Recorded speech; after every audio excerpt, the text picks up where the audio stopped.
अवां ॾिसी रहिया आहियो KTV वर्ल्ड ऑफ न्यूज़ यानी ख़बरुनि जी दुनिया।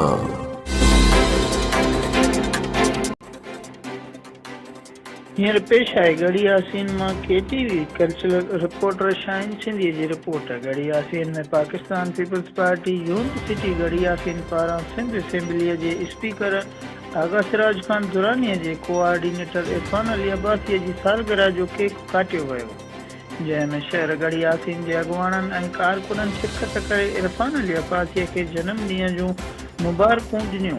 उन मौक़े ते पाकिस्तान पीपल्स पार्टी गढ़ी यासीन जे सदर दिलशाद अहमद भट्टी ॻाल्हाईंदे चयो त असां पीपल्स पार्टीअ जा कारकुन आहियूं ऐं हरदम पीपल्स पार्टीअ सां निभाईंदासीं।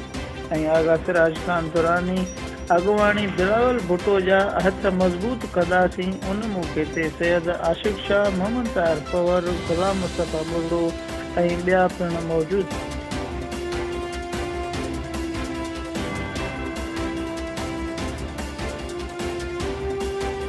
ख़बरुनि जी दुनिया।